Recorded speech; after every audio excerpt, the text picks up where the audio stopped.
In this presentation, I will give brief overviews of benefits and drawbacks to online shopping with e-tailers versus traditional shopping in physical brick-and-mortar retailers.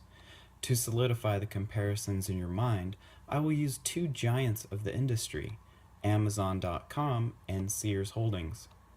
First off, when you think of shopping, what are the initial pictures that come to mind? Is it like the top picture on the right that shows a family bonding at their local mall? Or do you think of sitting in front of your computer, clicking away at your keyboard and mouse? Some folks, like myself, may even have thoughts of dread when considering the possibility of simply meandering around a huge mall for hours, not looking for anything specific. Needless to say, consumers' taste for shopping venues is changing, and changing significantly. Amazon is new to the world of retail, comparatively.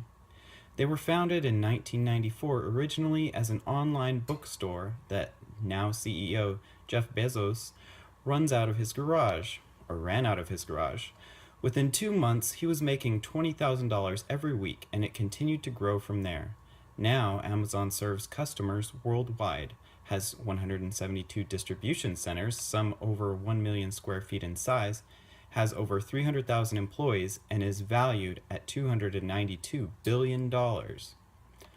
Holdings is technically a newer organization than Amazon, although their subsidiaries have a cumulative history of over 180 years.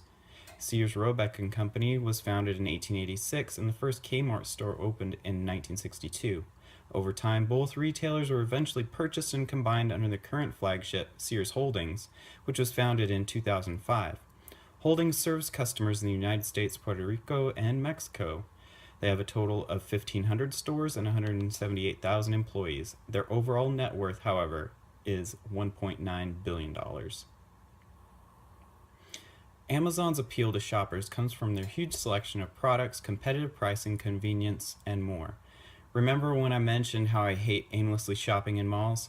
Well, that's another reason Amazon works better for people like me who have a more direct and practical approach to shopping. One weakness Amazon has compared to brick and mortars is that shoppers cannot always get what they want at that moment. However, in some cities, Amazon does offer 1-hour delivery, and they are also looking into the option of utilizing aerial drones for expedited delivery of lighter packages. Additionally, they also appeal to folks that prefer streaming online music and video. Their corporate culture overall is accepting of change because their technological approach to the retail market. Holdings uses traditional brick and mortar locations for much of their revenue. However, with the increasing trend of online shopping, they are losing out on that growing market share. As a result, they began to leverage some of their underperforming assets as part of the transformation toward their online shopping platform, shopyourway.com. Because they already have established physical locations, they offer customers a brick and click option that allows customers to drive through and pick up online purchases the same day. While they've made strides toward becoming a larger e-tailer, their corporate culture is one that is very set in their ways. Many of the employees are not motivated by the idea of utilizing technology to increase retail sales. Unfortunately, this is hurting their bottom line. Beginning with the debt ratio in the upper left, it's simple to observe a steady trend of Holdings' asset leverage efforts. Their CEO, Eddie Lampert, manages his own hedge fund that he's been utilizing to fund Holdings' operations by leveraging closed store properties for cash to the tune of millions of dollars over the last few years. Since Holdings is decreasing their assets and increasing liabilities through these transactions, their debt ratio has naturally trended higher. In 2014, Amazon secured a significant amount of long-term liabilities in order to fund their current and future operations. That is reflected in the return on investments graph in the upper right. While clearly rebounding in 2015, their ROI remained inconsistent through 2016, but at least not into the negative. A quick glance at Holdings' ROI shows a consistent loss to investors in recent years. Finally, the graph on the bottom shows the value of the shares of the two companies between 2012 and 2016. Within that time span, Amazon has more than tripled, while Holdings lost over 85% of its share value. One interesting difference in their accounting practices is they both end their fiscal years nearly a month apart from each other. Holdings' fiscal year ends on the Saturday closest to 31 January every year, while Amazon's fiscal year ends on 31 December. While this may not appear to be significant regarding an organization's reporting requirements, it can actually lead to a false comparison between retailers within the market, especially with Amazon, who takes about 2 months to pay their vendors.